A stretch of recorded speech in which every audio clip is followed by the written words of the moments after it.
Dos, uno. Ya estamos grabando y eso significa que ya somos públicos, querido Joe Springer. ¿Cómo estás? Hola Otto, ¿cómo estás? Con el gusto de saludarte nuevamente cada 15 días en este bi-hebdomadario de la peste. Sexta Crónicas conversación. desde la Exacto. peste. Sexta conversación en la que nos hemos propuesto continuar el tema espinoso de la contingencia de la memoria y la contingencia del dinero. Dos aspectos que persiguen a los artistas, a los trabajadores de la cultura, en suma a todo el gremio. Cargamos los fantasmas de la escasez. No son pocas las reflexiones que surgen con el tema, no son pocos los argumentos. Ya en la ocasión anterior terminamos cuando tú nos mostraste un tabulador interesantísimo, nos mostraste también cifras, eh, eh, las encuestas para conocer los rangos de edad de los trabajadores de la cultura, sus ingresos, que casi todos van a la baja, en fin, una situación de un mapeo complejo y que en esta ocasión continuaremos, Joe. Claro, a mí me interesaba seguir con el tema, en parte porque yo creo que muchas cosas van a cambiar, Otto, y muchas cosas dependen también de nosotros, porque hemos sido un país que a pesar de que tiene una riqueza cultural incalculable, eh, no ha desarrollado cuadros profesionales de la manera en que otros países con menores recursos culturales sí lo han desarrollado. Por ejemplo, mm, tomo por ejemplo Canadá, ¿no? Un país muy pequeño, población apenas 25, 30 millones de habitantes, y sin embargo su estructura cultural tiene que ser muy profesional.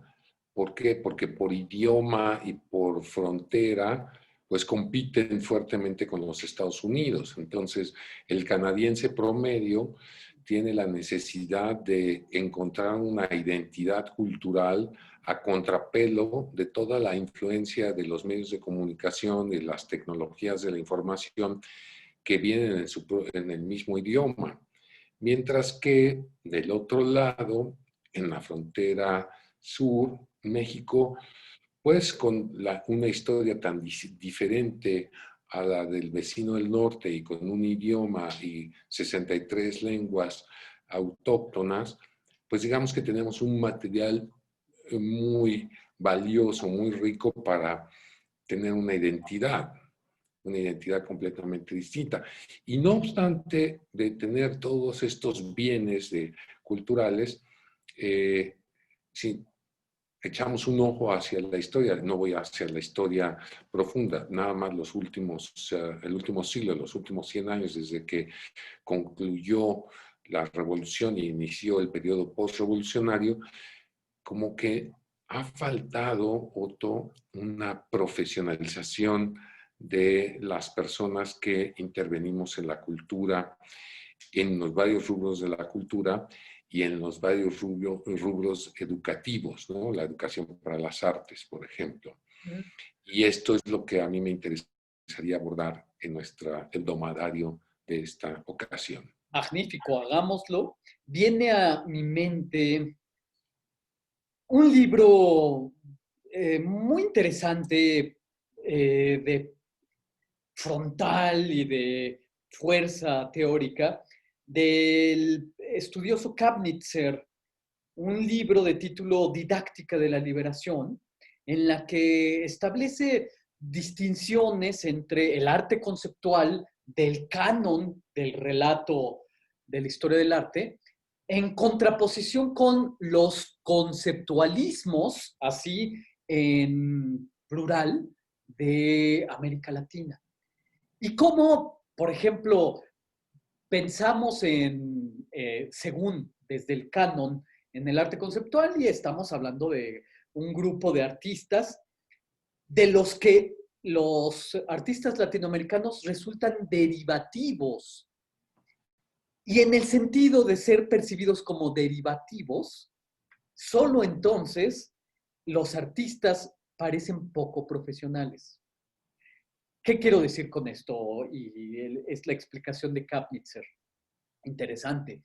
Porque si pensamos en un mainstream, en un flujo principal, una Y la articulación, corriente principal de la la cultura o corriente del arte, lo principal, que sea. si estamos como parámetro ese mainstream, los artistas de alrededor y los derivados o ramificados no parecerán profesionales, no parecerán insertarse en una práctica eh, considerada con todas las de la ley prácticas profesionales del arte. Entonces, ¿qué propone Kapnitzer? Primero, pues, dejar de basarnos en el parámetro del mainstream como para entender nuestras propias dinámicas profesionalizantes que tenemos en Latinoamérica. Digo todo esto a la frescura de haber visitado las obras, las propuestas de ciertos artistas de los años 70 que evidentemente tuvieron que hacer lo suyo engarzándose a la práctica de los grupos. La práctica de los grupos implica una contrapedagogía, una contraidea de profesionalización, una práctica nacida orgánicamente de nuestras circunstancias sociales latinoamericanas y que al fundamentarse en esta organicidad, pues determina sus propias dinámicas. No es sino hasta de forma muy reciente que los grupos son estudiados en el Instituto de Investigaciones Estéticas de manera rigurosa y sistemática. Y no es sino hasta que estos grupos son analizados y estudiados sistemáticamente que aparece el relato histórico de estos grupos y se los comienza a comprender ya al crisol del tiempo, la distancia temporal a través del relato. Pero fue necesaria la distancia casi de 40 años para que comenzáramos a ver que estos artistas de los años 70, pues lejos de haber sido poco profesionales, más bien inventaban las formas de profesionalizar lo suyo, inventaban las formas de llevar adelante sus prácticas frontales, politizadas, ideologizadas, sin temor al panfleto, sin temor a la política, sin temor pues al activismo, al artivismo, ¿no? Claro. Entonces, bueno, lo que me parece interesante de este planteamiento es que pues el relato histórico y la importancia de los análisis históricos, historiográficos, rigurosos, pues como que van insertando poco a poco un relato que de otro modo nos va resultando ajeno. Y sí, en ese sentido uno dice, ah, pues un artista de los 70s mexicano que no vendiera sus cuadros en una galería con las Pecanins o algo por el estilo, por esas, o en la GAM, que eran las galerías más importantes de la época, pues no estaba inserto en la profesionalización del arte. Sí lo estaban, pero inventaban sus formas de hacer lo suyo, ¿no crees, Joe? Claro, bueno, me llama la atención que empecemos con esta, llamémosle, historización de la profesionalización, porque habría que ver desde cuándo, desde qué periodo de los últimos 100 años los artistas pudieron organizarse gremialmente, ¿no?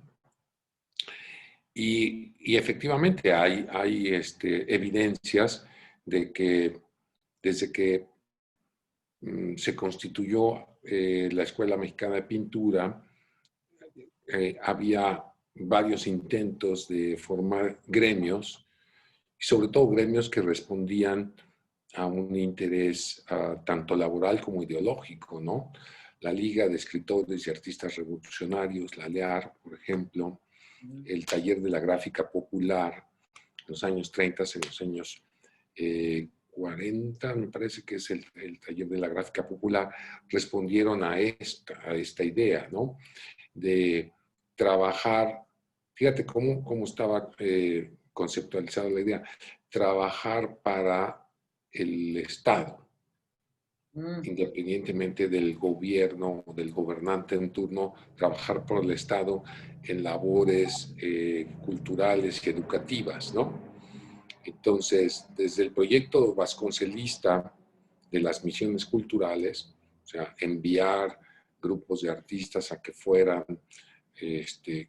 por todos los medios, a caballo, a mula, en transporte público, a los rincones del país a proponer una visión cultural, primero nacionalista y después regionalista, y quizás en muy pocos casos localista, ¿no? Entonces, ya desde ahí, desde aquellas décadas 30, 40, existía un tipo de organización profesional, pero una organización profesional que estaba orgánicamente ligada al Estado. Quizás mi comentario anterior iba en el sentido de profesionalización, a diferencia de gremio, implicaba que sea el artista mismo el que se constituya como una unidad económica, como una unidad de trabajo laboral que organice su propia producción y que quizás también pertenezca a alguna organización, como pues también otros profesionistas están agrupados en organizaciones que los representan ante el Estado y que defienden algunos de sus derechos, ¿no? Puede ser una organización de médicos, una barra de abogados, algo así, pues a eso es a lo que yo quería llegar, ¿no? Cuando tú mencionas el ejemplo de esta generación de artistas que, no todos, pero crearon una burbuja que se llamó los grupos, digamos, son organizaciones informales, no están constituidas como una sociedad de trabajo, sino organizaciones informales que actúan con presupuestos propios, presupuestos tanto económicos como presupuestos teóricos y prácticos, y entonces forman parte de otro entorno. Y era obvio, si me permites decirlo de esta manera, que ese tipo de trabajo se iba a constituir como un trabajo más de una estética o de una forma artística, pero no de una forma laboral o de una forma económica. El hecho es que, como tú mencionaste también, algunos de los miembros de esos grupos, que eran muy jóvenes, tarde o temprano se incorporaron a un sistema, a un naciente sistema de mercado del arte y dejaron los grupos. Entonces marcaron una época, pero no una época organizativa. Y aquí lo que creo que de lo que estamos tratando, a lo que estamos tratando de llegar es saber si después de cuántas, 5 décadas, 4 décadas del el cierre de los grupos, ha habido otras organizaciones que podríamos llamar profesionales del arte que pudieran responder por los intereses de sus agremiados o de sus miembros. Sí, tienes toda la razón.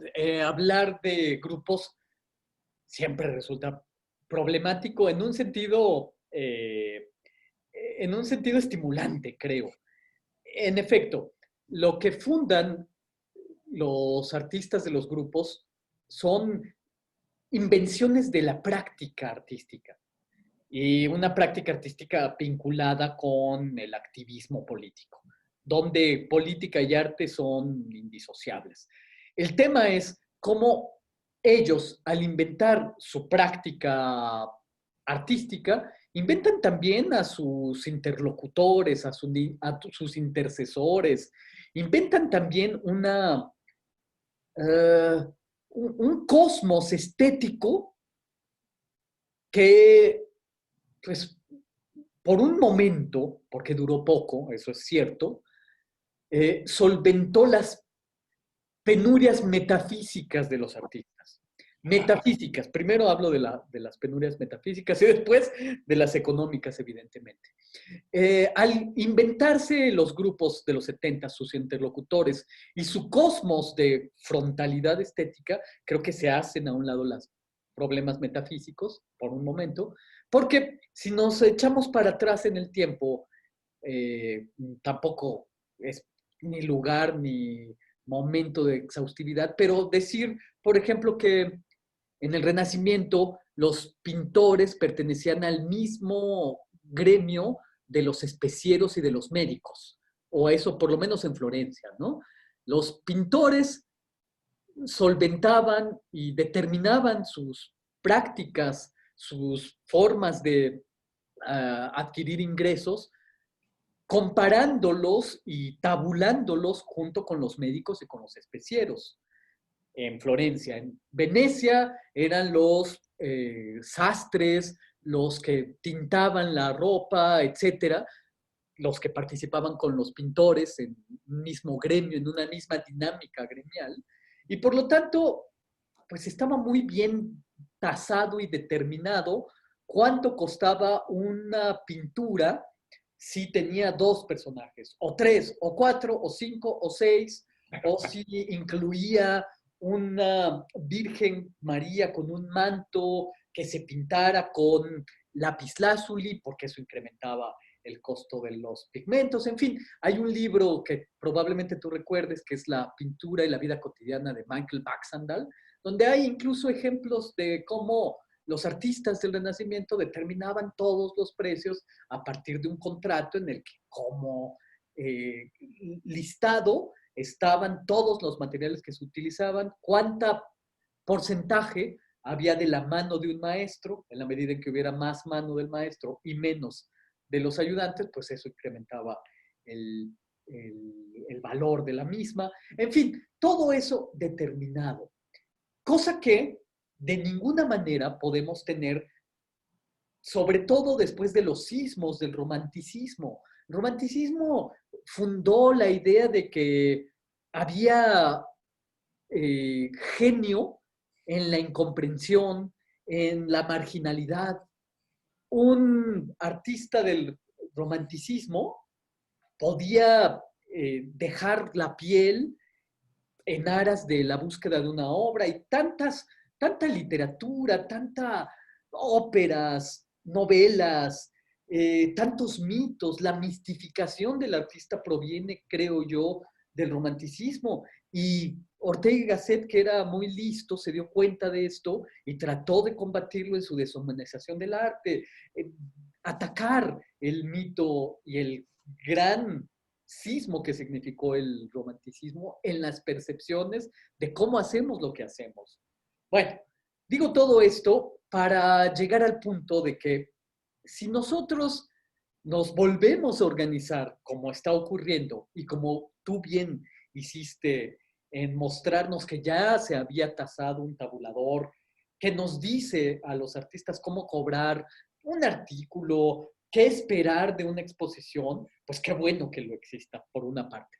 Pero me pregunto en la parte más práctica del asunto, si a mí llega, no quiero poner nombres, ni de revistas ni de editores, pero supongamos que llega una revista de alto impacto y me dice, Otto, por favor, escribe una reseña de Territorios de la Memoria, curada por Joe Springer, Museo de Arte Moderno, la vamos a publicar en el próximo número de nuestra revista. Digo, en primer lugar, ante la escasez de estímulos, ante la vanidad del artista que se desarrolla tan fecundamente en la soledad del estudio, yo aceptaré. A pie juntillas voy a aceptar y decir, sí, primero digo que sí y luego pregunto como no queriendo la cosa, oiga, ¿y cuánto me van a pagar? Bueno, pues te vamos a pagar tanto. Yo voy a mi tabulador, Joe, y me doy cuenta de que en el tabulador se está muy por encima de lo que me ofrecen en la supuesta revista de alto impacto. Y entonces, según el tabulador, yo debería percibir 25,000 pesos, pero lo que me ofrecen está muy por debajo. Ya acepté, ¿no? Ya mostré un entusiasmo ingenuo y acepté ya las labores. Puedo echarme para atrás, desde luego, pero no lo deseo. Muchos de los argumentos mismos que creo nos hemos inoculado malamente los artistas es que de repente los espacios importantes no tienen un efecto de remuneración inmediata, pero sí tienen una cierta ventana, sí tienen una cierta exposición que nos conviene y que por lo tanto tomamos.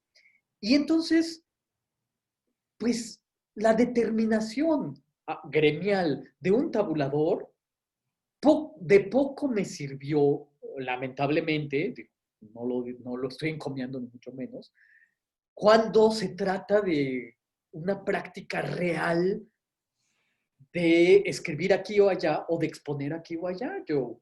Entonces, los artistas se ven como en la necesidad de ir surfeando las olas tempestuosas que se nos van presentando y uno dice, bueno, pues sí, debería cobrar tanto, pero estoy cobrando tanto. Pero bueno, aparecerá aquí. Y entre la sumatoria de estos, y bueno, voy a publicar aquí o voy a exponer acá, vamos perdiendo, pues primero, la percepción de nosotros mismos en cuanto a nuestro trabajo inmediato, pero de esos sinsabores está hecha la profesionalización, que no espera una remuneración inmediata, sino una prestación a posteriori. Y ahorita desarrollo un poco ese tema. No quiero tomar ya la palabra. Claro. Por favor.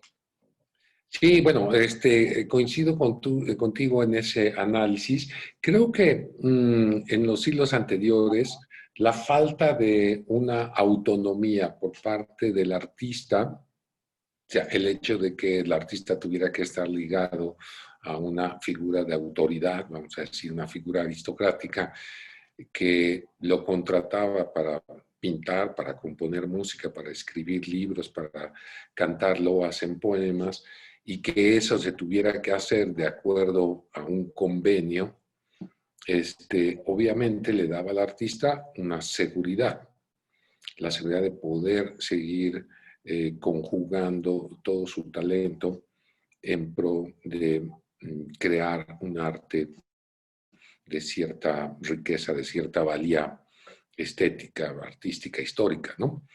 Pero todo esto se empieza a cambiar en el siglo XIX y entonces en el siglo XIX viene como una revuelta, ¿no? A partir del cambio de estatus que tiene el artista, que pasa, ya no se llama artista, ahora se llama creador, ¿no? Entonces hay toda una disputa ahí sobre si un creador puede cobrar, porque que ser creador es casi igualar a Dios, entonces si tú eres igual que Dios y eres excelso poeta, entonces, ¿qué vas a cobrar? Ya estás bendito, ¿no? Por el divino y entonces el sueldo o la remuneración queda en segundo plano, ¿no? Entonces, ahora creo que en el siglo, bueno, a partir del siglo XX, como tú lo has señalado, la fama era más importante que la remuneración. Entonces, el creador lo que quiere es pasar a la posteridad, su vida su existencia durante su vida no importaba, lo que importa es la posteridad, qué va a decir la historia de su creación. Y entonces se puede vivir con muy poco o se puede vivir o malvivir, ¿no? Y eso no importa.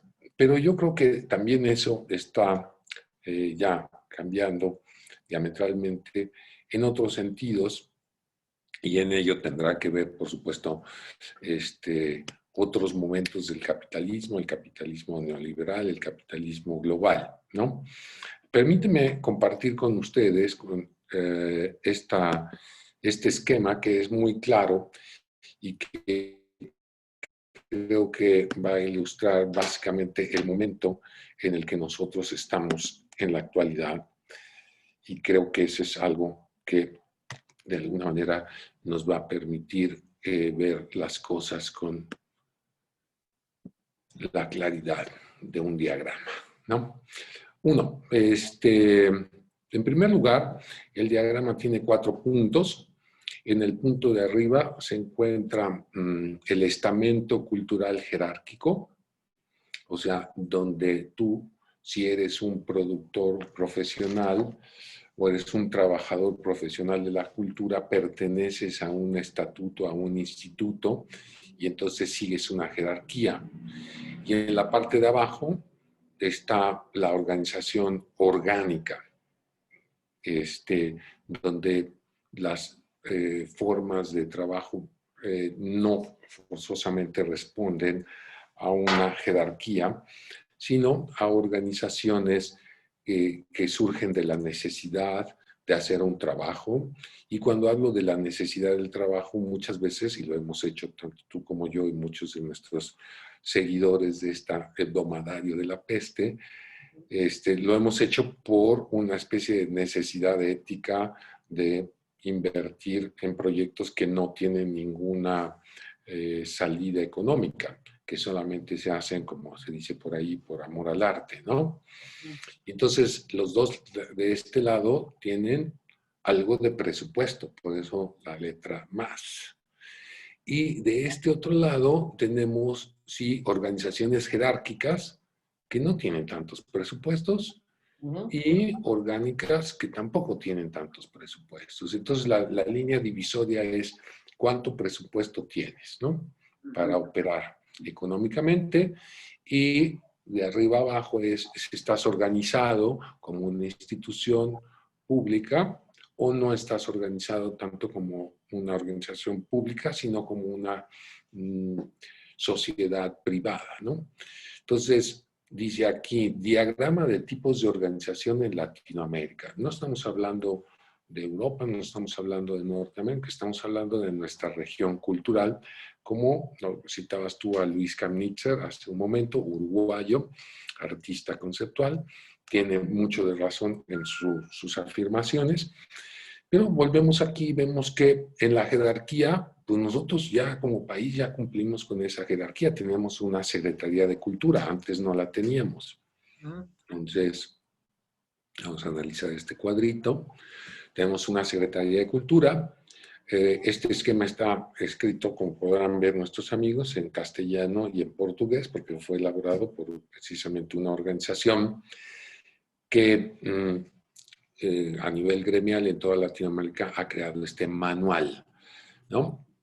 Y luego, si no es una secretaría, es un ministerio de cultura, y estos tienen además un fondo de arte y cultura. México desde los años 90 tiene un fondo también de arte y cultura. Y también tenemos algunos elementos constitutivos de lo que antes era la organización, el Museo Nacional, que puede ser también el Teatro Nacional, la Compañía Nacional de Teatro, la Compañía Nacional de Danza, el Instituto Nacional de Bellas Artes y Literatura. Entonces hay organismos jerárquicos que manejan presupuestos. Y luego vienen los eventos, la Feria de Arte, la Bienal, pero también puede ser el Encuentro de Teatro, el Festival Cervantino, en fin, todos estos elementos que particularmente a las sociedades latinoamericanas les va muy bien porque somos sociedades que están acostumbradas a el gregarismo y a la celebración. Entonces entendemos la cultura siempre como celebraciones que corresponden a ciertos calendarios del año, ¿no? Y de otro lado tenemos, sigo hablando de organizaciones jerárquicas con presupuesto, un museo regional, una galería y una universidad privada que a lo mejor también apoya ciertos actos universitarios. Ahora, ¿qué es de los que no están organizados jerárquicamente? Entonces, hay una ONG, es una organización no gubernamental, probablemente cuenta con un reconocimiento internacional, nacional, y tienen una gestión autónoma. Algunas de ellas pueden tener una cierta antigüedad. Aquí está el ejemplo que hace rato tú mencionabas, una revista. Hay varias en México, revistas literarias, revistas artísticas, etcétera, que han marcado épocas y que ahí están como para llevar una especie de relatoría, una bitácora de todo lo que se hace. ¿Por qué? Porque las organizaciones jerárquicas quizás no lo tienen. Entonces, las organizaciones de la sociedad civil se organizan en torno a revistas, una oficina de arte que gestiona proyectos, 1, 2, 10 al año, algo así, y que a lo mejor pide fondos de esta parte, ¿no? De la parte jerárquica, del fondo del arte y la cultura. Ahora, de los que no tienen dinero, ¿eh? Entonces, la universidad pública.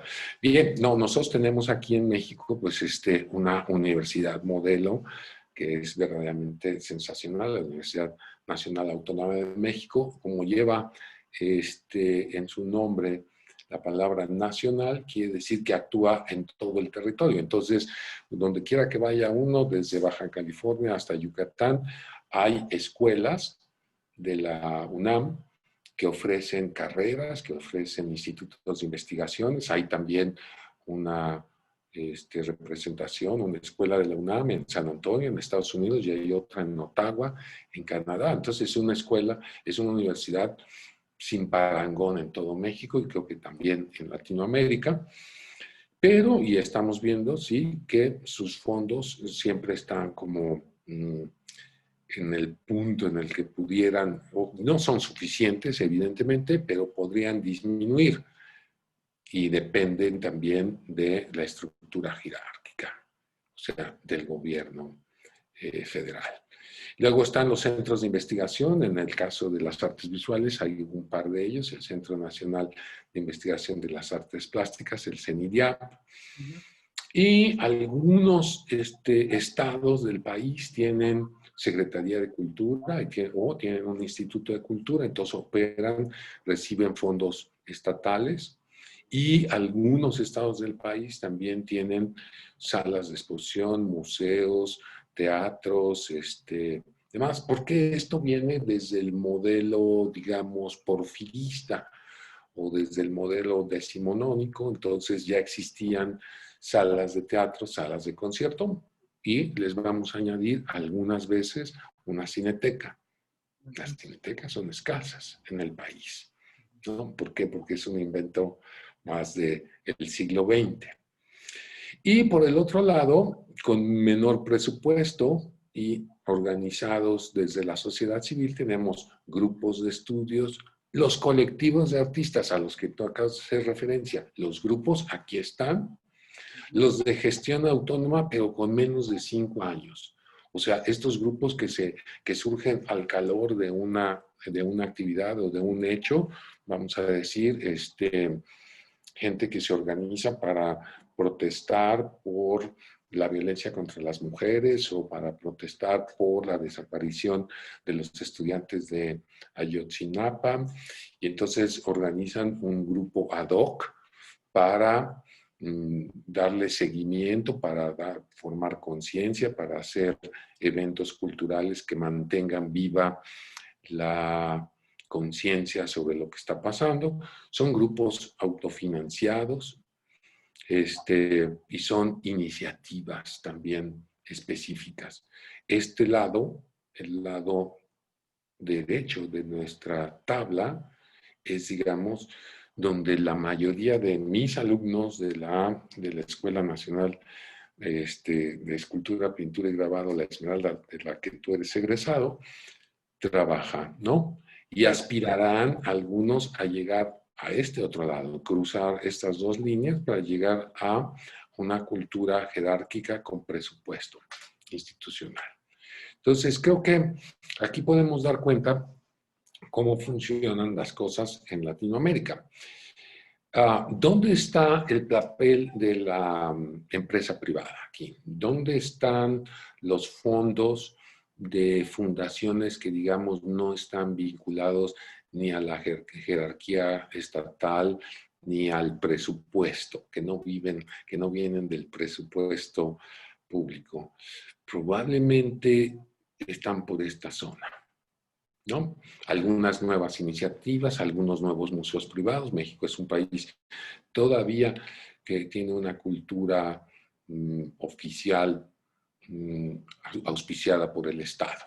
Son pocos, son excepcionales las fundaciones privadas, los museos privados. Entonces, ¿dónde está el trabajo de los millones o los cientos de miles de personas que trabajan en la cultura?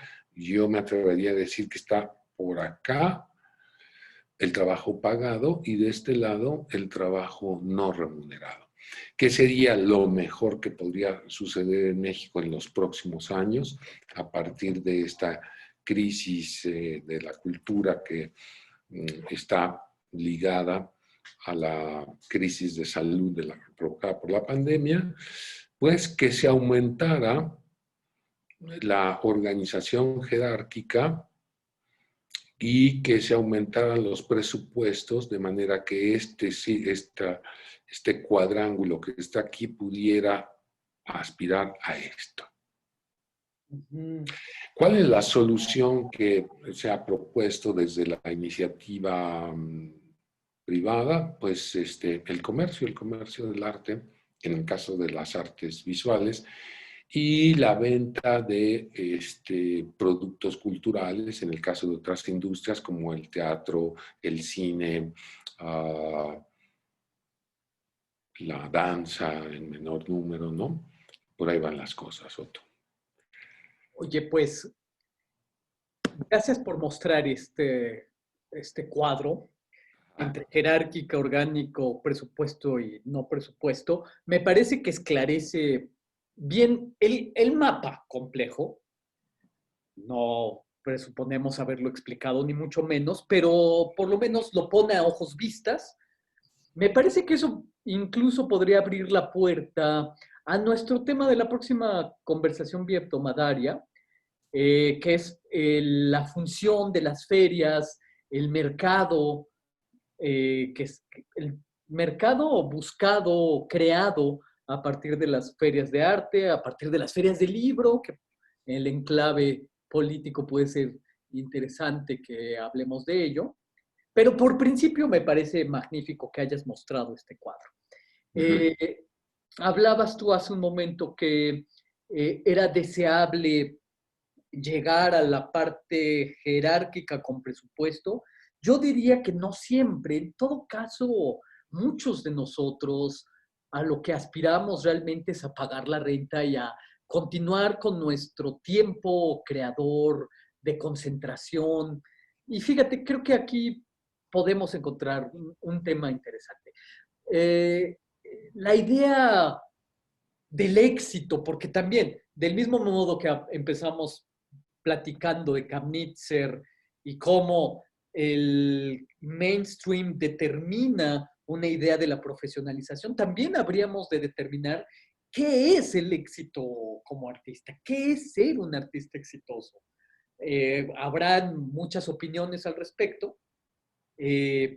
La mía es que el éxito es el tiempo, la capacidad de gestionar los propios proyectos, de la concentración que requieren los mismos, del tiempo productor que también requieren, y ganar el espacio y el tiempo para hacerlo, eso en cierta medida ya es un éxito.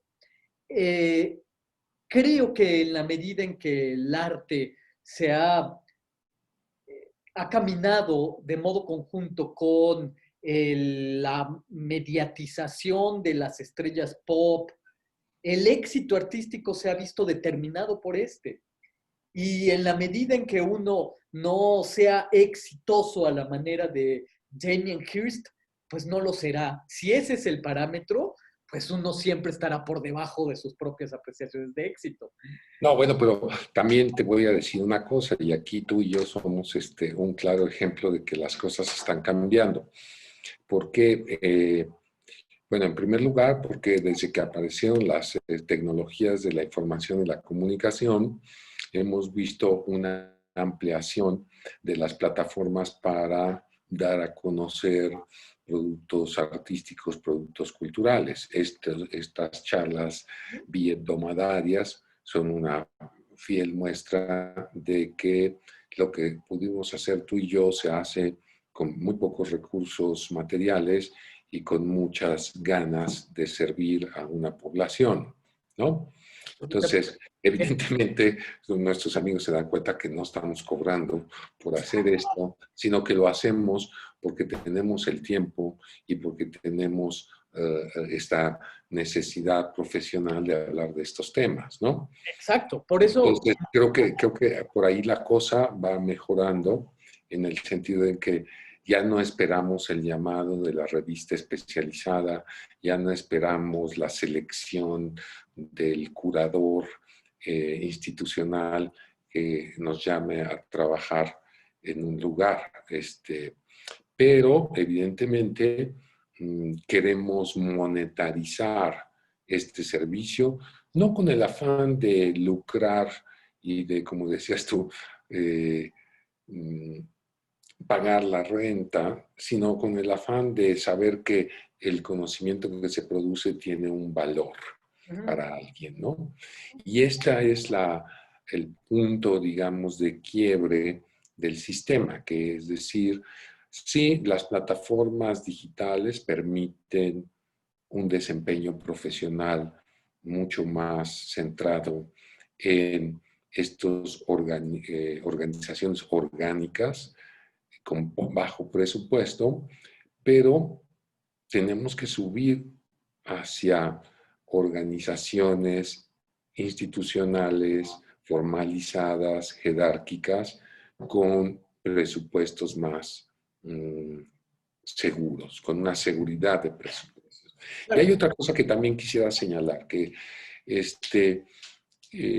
quizás en otras partes del mundo, en el mundo desarrollado, uno primero es un artista y después es un profesor o un docente, ¿no? La docencia es una actividad complementaria de una actividad profesional.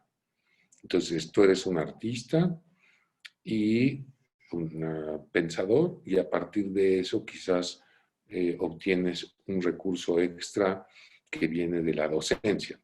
Pero aquí en Latinoamérica está invertido el papel, o sea, uno utiliza la docencia para suplir la falta de ingreso en el ejercicio profesional. O sea, muchos artistas no están dentro del comercio del arte, sino operan dentro de la política pública llamada educación, que es una política de largo plazo y que tienen como ejecutantes a los docentes. Entonces, ese ha sido para muchos, para el grueso de la población artística, la fuente de ingreso, la docencia artística, ya sea en instituciones específicas dedicadas a eso o en instituciones que utilizan la enseñanza artística como parte de un currículo mucho más amplio. Por ejemplo, dar clases en primarias, en secundarias o en preparatorias de literatura, de dibujo, o de interpretación de un instrumento o coros, ¿no? Entonces, creo que eso también tendría que cambiar. claro. Y ahí creo que podemos dar una vuelta después de esta charla ensayística que nos lleva de aquí para allá a este tema que me parece fundamental, con el que quise comenzar, que es los grupos de los años 70 definieron su campo de acción. Y ahí fundamentaron, no en esos términos, nunca se lo plantearon así, es algo que yo estoy poniendo, no se lo plantearon así, pero eso es una forma del éxito. Determinar el campo de acción es precisamente una de las grandes invenciones de los artistas, de cualquier persona en términos generales.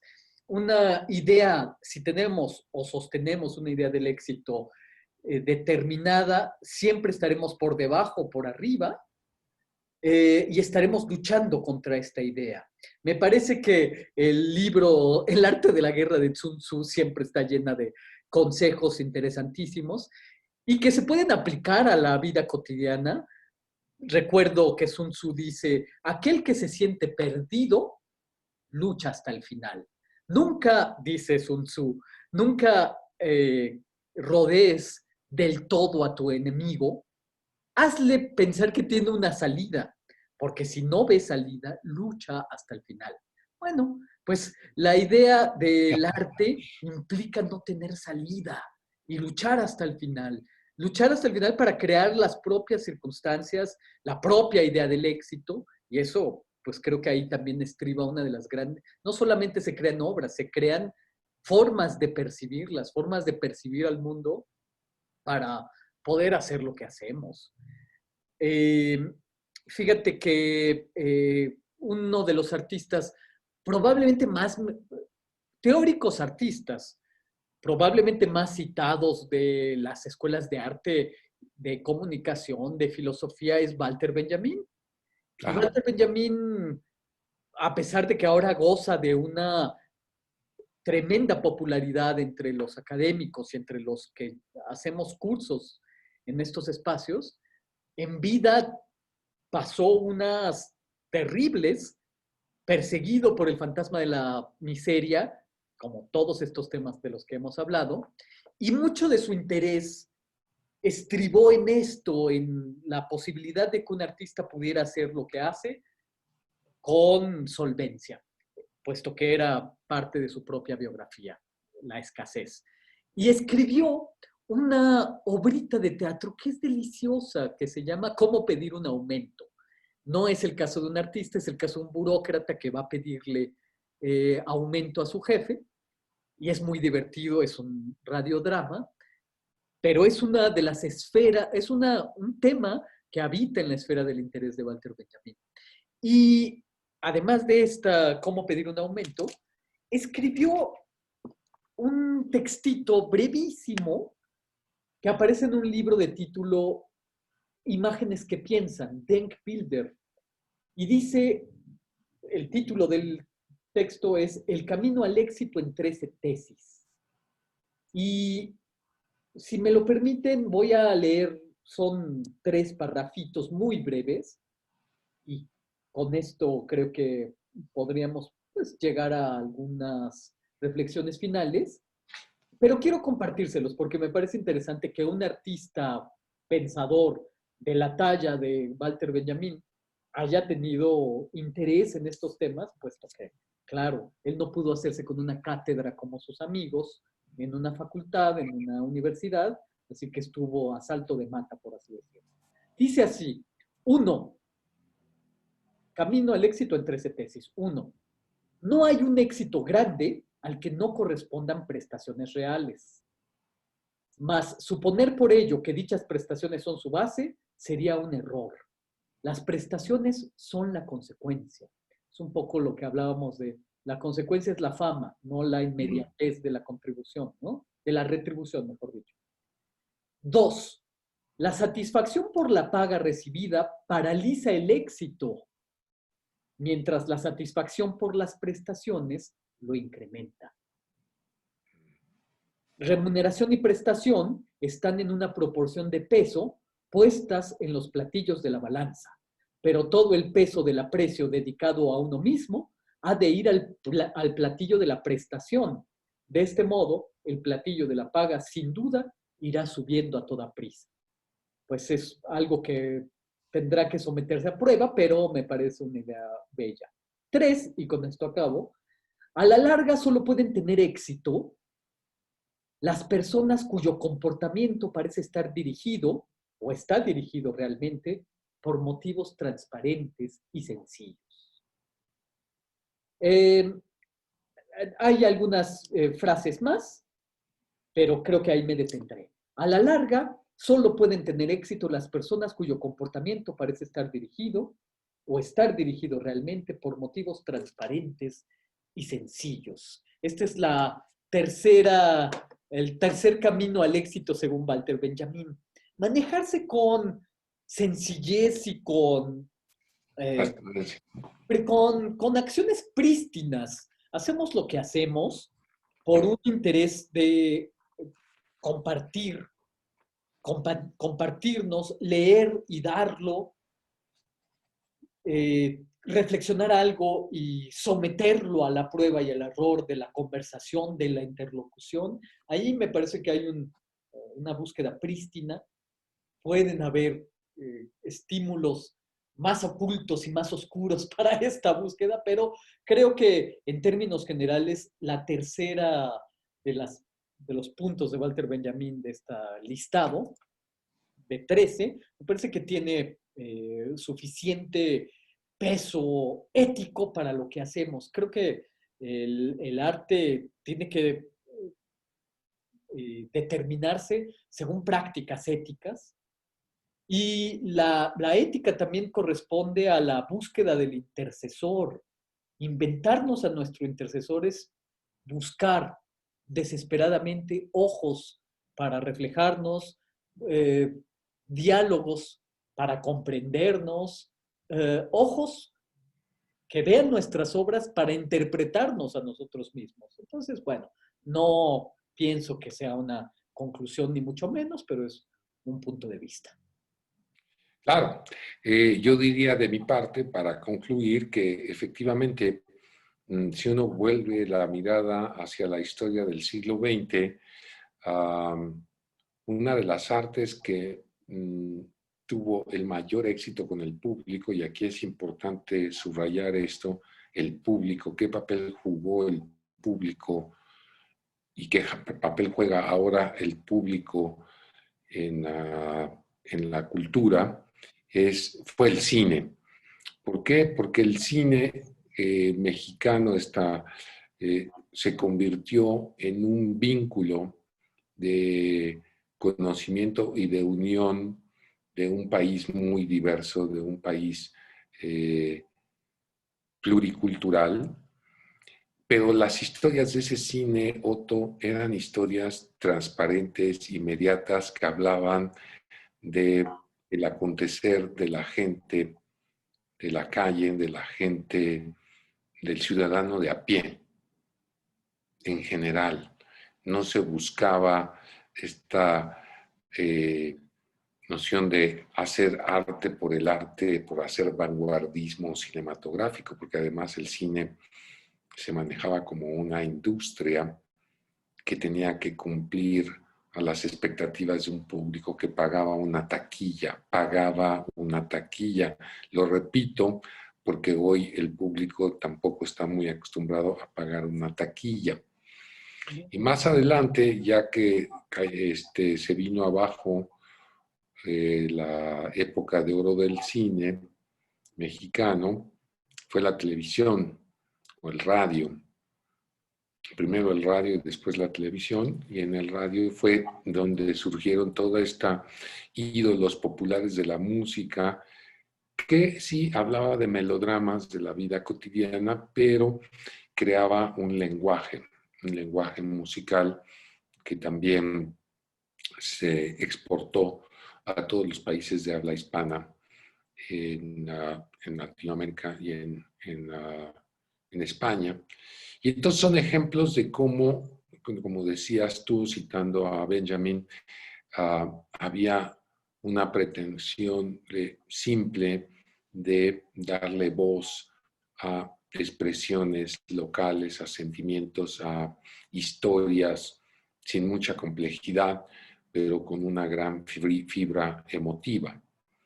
Y creo que algo de esto es lo que necesitamos. Necesitamos ese ingrediente para crear esos públicos que pudieran generar, sí, una retribución y unas prestaciones, como decías tú, citando a Benjamin, para que los que trabajamos en la cultura podamos sentir que se ha cerrado ese ciclo de creación y comunicación, difusión con un público que sentimos nuestro y que el público siente suyo el trabajo de sus artistas.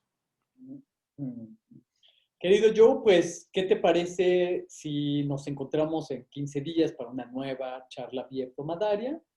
Y continuamos las sendas de nuestras conversaciones ensayísticas, porque pues, vamos de aquí para allá, deambulamos, regresamos, caminamos, corremos, trotamos, a veces vamos en paso mucho más lento, en fin, todo eso al ritmo de nuestras conversaciones en el incilio. Así será, Auto. Muchísimas gracias por estar en esta crónica de la peste, el biebdomadario quincenal. Un placer estar contigo. Hasta Pásala bien. pronto y gracias a los que nos acompañaron hasta aquí. Hasta la próxima. Chao. Adiós.